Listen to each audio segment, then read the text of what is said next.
땅에서도. 아멘. 말씀은 스바냐서 3장 14절부터 20절 말씀입니다. 구약 1309쪽입니다. 스바냐서 3장 14절부터 20절입니다. 한 절씩 교독하겠습니다. 제가 먼저 읽겠습니다. 시온에 따라 노래할지어다. 이스라엘아 기쁘게 부를지어다. 예루살렘 따라 전심으로 기뻐하며 즐거워할지어다. 여호와가 내 형벌을 제거하셨고 내 원수를 쫓아내셨으며 이스라엘 왕 여호와가 내 가운데 계시니 내가 다시는 화를 당할까 두려워하지 아니할 것이라.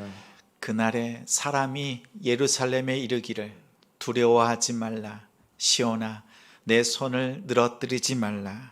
너의 하나님 여호와가 너희 가운데 계시니 그는 구원을 베푸실 전능자이시라. 그가 너로 말미암아 기쁨을 이기지 못하시며 너를 잠잠히 사랑하시며 너로 말미암아 즐거이 부르며 기뻐하시리라 하리라.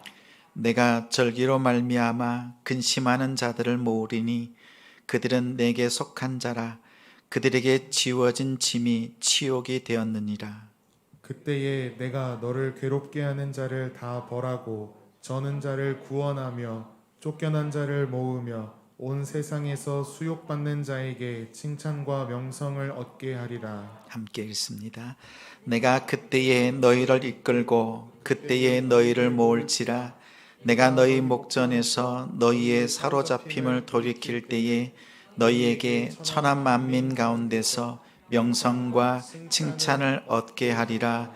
여호와의 말이니라. 아멘. 내 손을 늘어뜨리지 말라. 내 손을 늘어뜨리지 말라라는 제목으로 말씀 전합니다. 스바냐 선지자는 남유다의 요시야 왕 때의 선지자였습니다. 히스기야 왕의 5대 손입니다. 왕족으로서 하나님의 말씀을 전했습니다. 유다의 남유다의 멸망을 예언해왔던 예레미야 선지자와 함께 비슷한 시기에 말씀을 전했던 선지자입니다. 스바냐의 이름은 하나님께서 숨기신다, 하나님께서 구원하신다 라는 뜻이 있습니다. 요시야 왕은 영적 개혁을 단행했습니다. 그러나 오랫동안 죄 가운데 우상 숭배했던 이스라엘 백성들의 그 모습을 돌이키기에는 어려움이 있었습니다. 하나님의 심판을 피할 길이 없었습니다. 당시에는 하나님이 없어도 살 수 있다라고 생각하던 시대입니다. 어찌 보면 요즘과 다르지 않습니다. 그러한 유다를 하나님께서 멸망시키시기로 작정하셨습니다. 되돌이키실 생각 또한 없으셨습니다. 하나님께서 정하신 심판의 날, 그 여호와의 날을 이제는 정해졌으니 어떻게 준비해야 되는지를 가르쳤습니다. 그리고 궁극적으로 하나님의 뜻과 하나님의 구원이 있음을 바라보면서 노래하라고 주신 말씀이 스바냐서입니다. 3장 14절부터 17절까지는 이 말씀을 받은 이스라엘 백성들이 부르는 찬양입니다. 또 우리가 불러야 될 노래이기도 합니다. 먼저 14절입니다. 시온에 따라 노래할지어다. 이스라엘아 기쁘게 부를지어다. 예루살렘아 예루살렘 따라 전심으로 기뻐하며 즐거워할지어다. 이렇게 말씀하셨습니다. 스바냐 선지자가 가장 먼저 말씀하신 선포한 말씀은 여호와 하나님께서 이 땅의 모든 것을 진멸하시리라, 이 말씀이었습니다. 어디서 들어본 말씀이지 않습니까? 노아의 홍수를 준비하신 하나님께서 노아에게 똑같은 말씀을 하셨습니다. 노아 시대의 홍수 심판은 노아와 노아의 가족들에게는 구원이었습니다. 그리고 그들을 통해서 새로운 세상을 시작하시는 하나님의 놀라운 계획이었습니다. 졸업이 끝이 아니라 또 다른 시작인 것처럼 심판과 고난이라고 하는 것은 하나님의 또 다른 시작, 하나님의 또 다른 계획이 있다는 사인입니다. 먹구름 뒤에 있는 무지개처럼 하나님께서 새롭게 준비하신 일들이 있음을 바라보는 사람들, 하나님께서 새롭게 시작하신다는 것을 아는 사람들이 3장 13절의 남은 자입니다. 하나님의 계획을 바라보는 사람들을 하나님께서 스바냐의 이름처럼 여호와께서 숨겨주십니다. 구원하시는 그 은혜를 누립니다. 그들은 하나님의 새로운 시작, 하나님의 약속의 말씀을 붙들고 함께 노래하고 함께 기뻐하고 즐거워합니다. 14절에서 스바냐 선지자가 이스라엘 백성들에게 말합니다. 기쁘게 노래하라. 근데 사실 노래할 만한, 노래를 할 수 있는 상황이 아닙니다. 이 상황은 자녀를 때려서라도 바로 잡아야 되겠다고 부모님께서 굳게 결심한 상황과 같습니다. 하나님께서 이스라엘을 심판하시고 멸망시키시는 그 일이 기정사실이 된 상황에서 하나님께서 그 계획을 돌이키실 마음도 없다는 것 또한 압니다. 그 상황에서 당장 매맞아 아프겠지만 하나님께서 너희를 버린 것이 아니다. 하나님께서 그래도 너희를 사랑하신다, 다시 회복시키신다라고 하는 그 말씀을 붙잡도록 이스라엘 백성들에게 권면하고 당부한 것이 오늘 말씀입니다.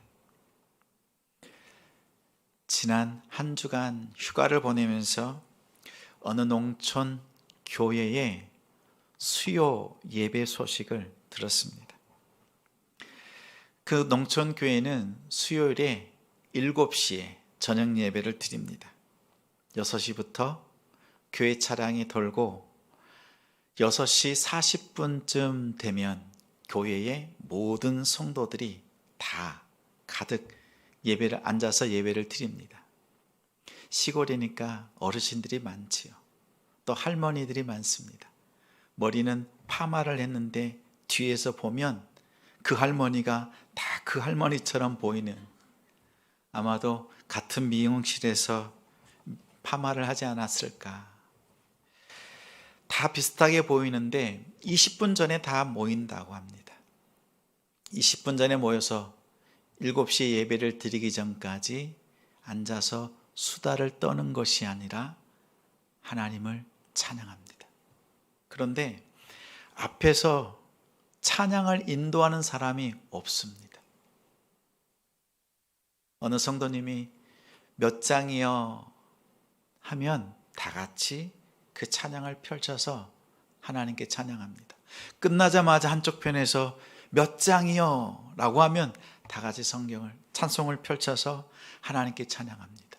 끝나면 찬양하고 끝나면 찬양하고 7시가 되면 그제서야 본 예배를 시작한다고 합니다.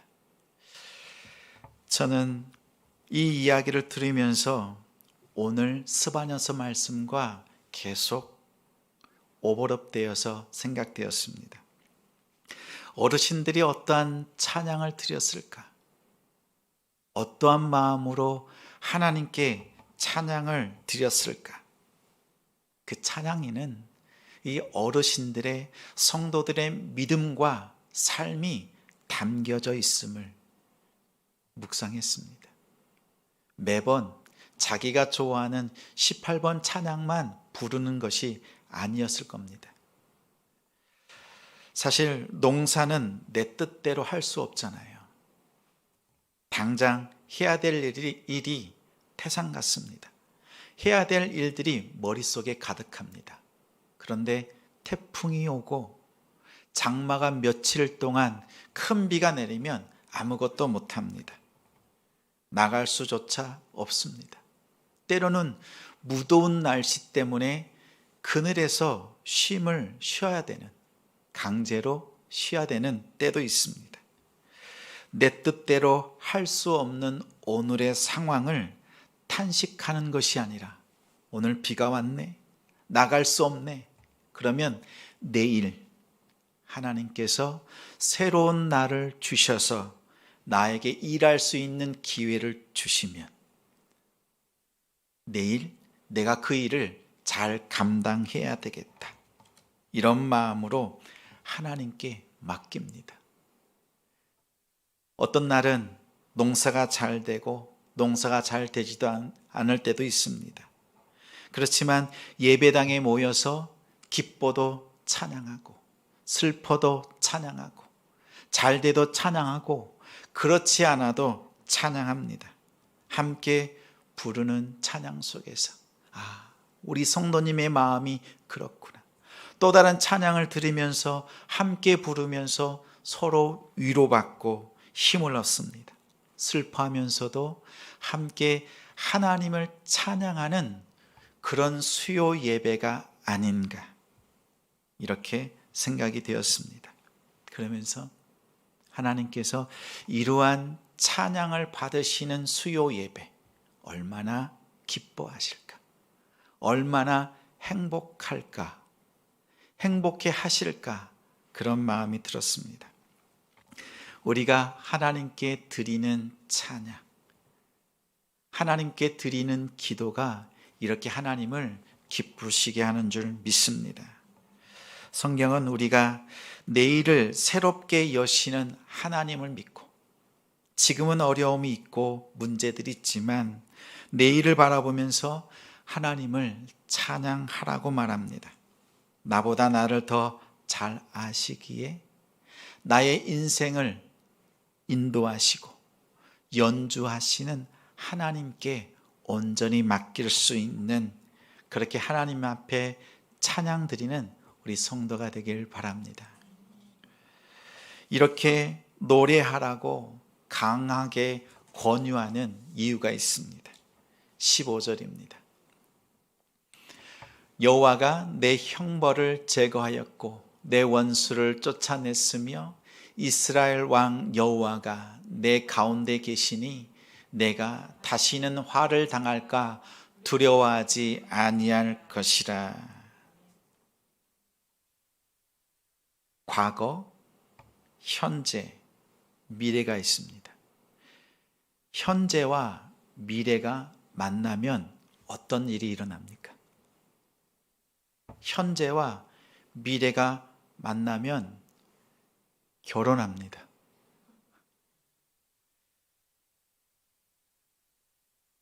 요즘 인기 있는 드라마 현재는 아름다워에 나오는 최근의 이야기입니다. 주인공들의 이름을 현재와 미래라고 지었습니다. 두 사람은 사랑하는데 부모님들의 출생의 비밀이 밝혀지면서 헤어졌다가 다시 만나서 행복한 결혼 생활을 시작하는 그 이야기를 그렸습니다. 저는 드라마의 제목을 보면서 처음 봤을 때 어떻게 드라마의 제목을 현재는 아름다워 이렇게 지었을까 생각했습니다. 곰곰이 생각한 결과 우리의 인생에서 현재를 살아가는 것이 얼마나 아름다운가, 이 감탄사를 전하기 위해서 그렇게 제목을 정했다고 생각했습니다. 어떤 사람은 과거에 매여서 삽니다. 내가 과거에 부자였는데 잘 되었는데 거기에서 매여 사는 사람들이 있습니다. 또 어떤 사람은 미래지향적인 삶을 지향합니다. 그런데 가만히 보면 미래의 삶을 산다고 하면서 미래 걱정주의입니다. 미래를 산다고 하면서도 오히려 걱정과 근심에 쌓여서 자신을 채근하는, 책짓질하는 모습들을 발견합니다. 하나님께서 우리에게 선물로 주신 것은 현재입니다. 현재. 우리가 과거에 매여 살거나 아주 바쁘게 미래만 보고 살아가는 것은 사탄의 전략입니다. 오늘날 시대가 얼마나 바쁩니까? 도시 생활을 하는 우리들은 하루를 이렇게 생각합니다. 오전, 오후, 저녁. 출근하고 퇴근하면 하루 끝. 시골의 삶은 여유롭습니다. 24시간이 분분초초가 다 느껴집니다. 하나님을 인식하며 살아가기 때문에, 하늘을 바라보면서 살기 때문에 시간이 다릅니다. 성경에서 현재가 미래를 만나는 때가 있습니다. 하나님이 하시는 미래를 바라보고 이 미래를 가져와서 오늘 현재에서 인식하는 것입니다. 하나님께서 이루실 일을 오늘 확인하는 것, 이것이 예언입니다. 계시입니다. 15절에 이 말씀은, 15절 말씀은 그 당시에 아직 일어나지 않은 미래의 일입니다. 미래의 일이라면 그때에는 너의 형벌을 제거할 것이며 너의 원수를 쫓아낼 것이며, 이렇게 미래형으로 말해야 합니다. 그런데 이미 형벌을 제거했다, 원수를 쫓아냈다라고 과거형으로 말합니다. 성경이 이렇게 말하는 방식을 예언적 과거라고 합니다. 그 일이 앞으로 일어날 것이 확실할 때 표현하는 방식입니다. 하나님께서 정하신 일, 심판을 정하시기도 하셨지만 하나님께서 우리에게 행하신 일이 이미 이루어졌다는 것을 고백하는 것입니다. 이 고백은 나의 확고한 바람이 아닙니다. 하나님 꼭 이루어 주세요, 나의 간절한 기대가 아닙니다. 하나님의 미래의 말씀이 나를 통해 현재 이루고 계심을 믿는 믿음의 고백입니다. 15절에 하나님께서 이렇게 확고하게 말씀하시는 이유가 무엇입니까? 하나님의 미래의 말씀, 소망의 말씀이 없으면 우리의 인생은 흔들리기 때문입니다. 인생의 불안이 어디서 오는지 하나님은 알고 계십니다. 불안은 불확실한 미래를 느낄 때 우리는 불안을 느낍니다. 요즘은 원금 보장이 되는 은행을 찾아서 믿고 맡기는 것처럼 기본적인 안정적인 삶이 불안하지 않을 때 우리는 그 안정, 평강을 누립니다.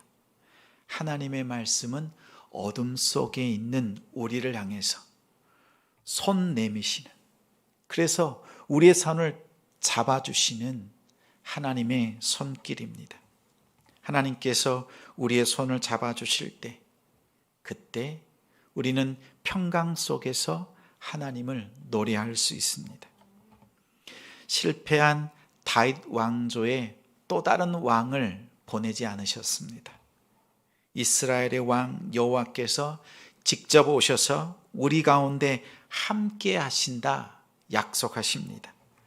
불안해하는 인생을 보시고 다른 종들을 보내지 않으시고 예수 그리스도를 우리의 왕으로 보내셨습니다. 사탄을 결박하시고 우리의 모든 형벌을 제거하셨고 원수를 물리치셨습니다. 우리는 더 이상 두려워할 것이 없습니다. 더 이상 두려워할 것이 없습니다. 또한 다시 오실 예수님을 지금 바로 여기에서 함께 하고 계심을 믿으면서 하나님께서 우리에게 주신 현재를 성실하게 살아내는 것이 성도의 몫입니다. 그 몫을 잘 감당하는 우리가 되길 바랍니다. 이제 하나님께서는 16절에 이렇게 말씀하십니다. 그날에 사람이 예루살렘에 이르기를 두려워하지 말라. 시온아 내 손을 늘어뜨리지 말라. 손을 늘어뜨린다는 것은 풀이 죽은 상태, 낙심한 상태를 말합니다. 마음이 바닥까지 내려간 상황입니다.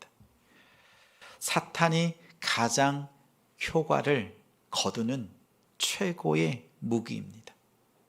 사탄이 가진 무기 중에서 최고가의 무기라고 합니다. 마음을 지키지 못하면 삶이 무너집니다. 영혼 또한 무너집니다.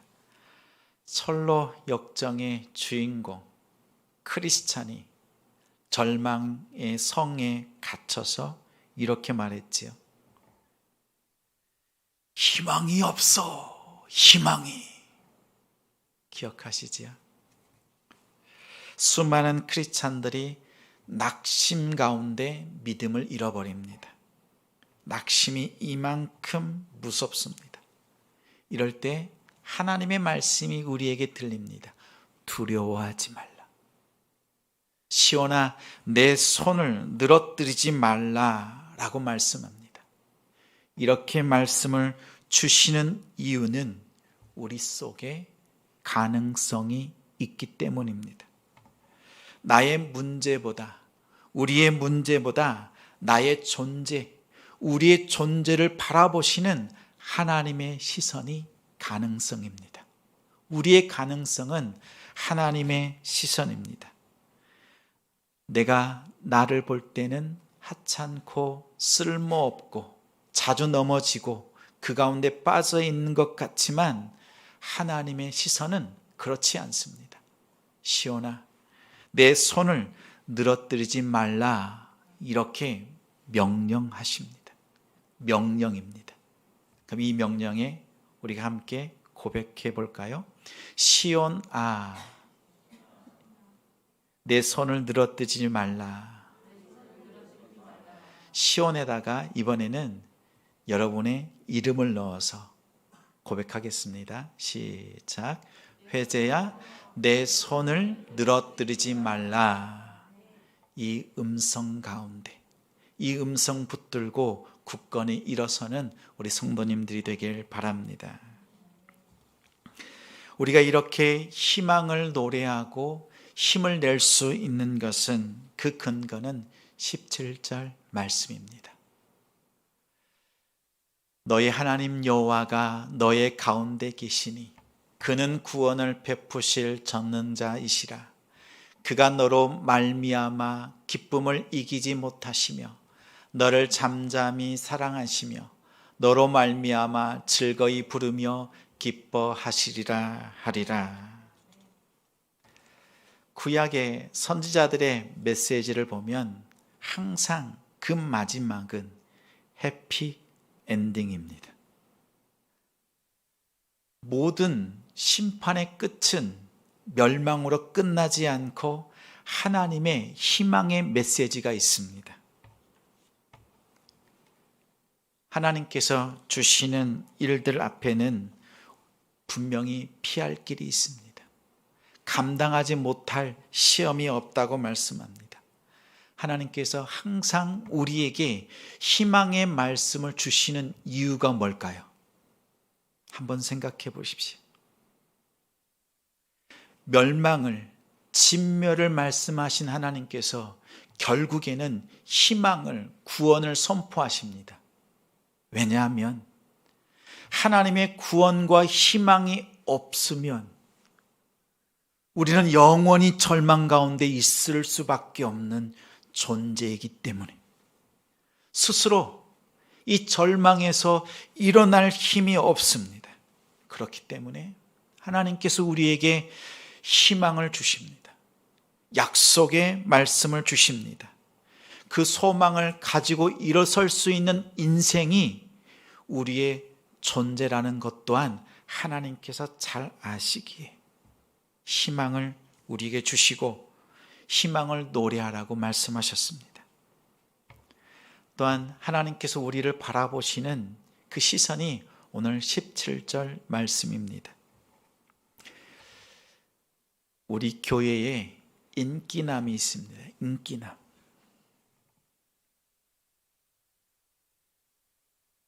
제가 인기남은 아닙니다. 저도 잘 압니다. 우리 교회 인기남은 2살박이 차준우입니다.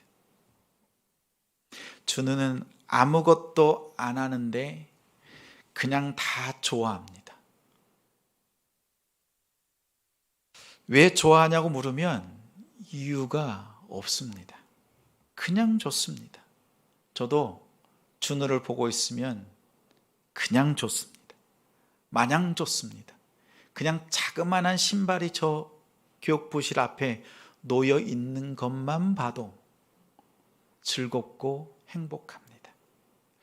오늘 17절 말씀이 하나님의 마음이 그렇다는 겁니다.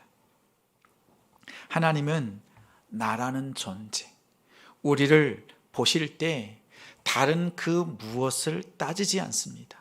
그냥 존재만으로 기뻐하십니다. 갓 태어난 아기를 바라보면서 눈 뜨고 옹알거리고 뒤집고 기어다니고 걷고 그것만 보면서도 부모가 기뻐하는 것처럼 하나님께서 우리의 다른 것 보지 않고 존재 자체로만 기뻐하신다는 겁니다. 있는 그대로 기뻐하시고 사랑하시고 하나님께서 너무 즐거우셔서 흥얼흥얼 노래를 부르시는 상황입니다. 이런 기쁨을 존재론적 기쁨이라고 합니다. doing과 being이 있습니다. doing은 무엇을 했을 때 기쁨을 누리는 걸 말합니다. being은 그냥 있는 것, 존재만으로도 기뻐하는 것을 말합니다. 하나님께서 우리에게 말씀합니다. 너희들이 무엇인가 해서 예배를 드려서 헌신해서 충성해서 무엇인가 많이 드려서 기뻐하는 것이 아니라 오늘 이 자리에 예비하는 너희들 그 존재만으로도 나는 충분히 기쁘다. 나는 충분히 영광 받았다. 이렇게 말씀하세요. 우리가 함께 찬양을 드릴 때 우리가 오늘 첫 찬양을 드렸잖아요. 너의 하나님 여호와가 너의 가운데 계시니 너로 말미암아 너로 인하여 너로 말미암아 하나님께서 기뻐하신다. 하나님께서 노래하신다. 하나님의 관심은 오직 여러분밖에 없습니다. 이것을 기억하십시오. 나의 존재만으로 하나님께서 기뻐하신다고. 하나님께서 내가 무엇인가 했기 때문에 무엇인가 드렸기 때문에 하나님께서 기뻐하시는 것이 아닙니다. 이것을 믿는 것이 참 믿음입니다. 하나님은 나 때문에 우리 때문에 저절로 노래가 나오시는 분입니다. 우리는 그런 존재예요. 우리는 하나님을 노래하게 하는 존재입니다. 우리가 하나님께 그러한 존재라는 사실을 기억하는 성도가 됩시다. 그것만 믿으십시오. 우리 14절과 17절을 이번에는 함께 읽겠습니다. 14절 시온에 따라 노래할지어다. 이스라엘아 기쁘게 부를지어다. 예루살렘 따라 전심으로 기뻐하며 즐거워할지어다. 17절 너희 하나님 여호와가 너희 가운데 계시니 그는 구원을 베푸실 전능자이시라. 그가 너로 말미암아 기쁨을 이기지 못하시며 너를 잠잠히 사랑하시며 너로 말미암아 즐거이 부르며 기뻐하시리라 하리라. 아멘. 14절에 너희는 노래를 부르라 말씀하신 하나님께서 17절에 나도 노래한다. 우리에게 노래하라고 말씀하신 하나님께서 우리를 바라보시면서 화답하시면서 노래하십니다. 우리의 삶은 그렇습니다. 하나님께서 우리에게 노래하게 하시고 또한 우리의 삶 속에 들어오셔서 우리를 바라보시면서 기뻐하시고 노래하시는 것이 우리의 인생입니다. 오는 한 주간 하나님께서 어떠한 상황 가운데서도 노래하라고 하실 때, 감사하라고 하실 때, 기독해 하실 때 하나님 앞에 기도 가운데 노래하고 공강 가운데서도 또 기쁨과 잘 되는 상황 가운데서도 하나님을 노래하면서 하나님의 노래하시는 것을 듣는 한 주간이 되길 바랍니다. 우리는 하나님을 노래하게 하실 수 있는 존재입니다. 하나님의 노래가 여러분의 삶 속에서 깊고 넓고 또는 크게 울려 퍼지기를 주님의 이름으로 축원합니다.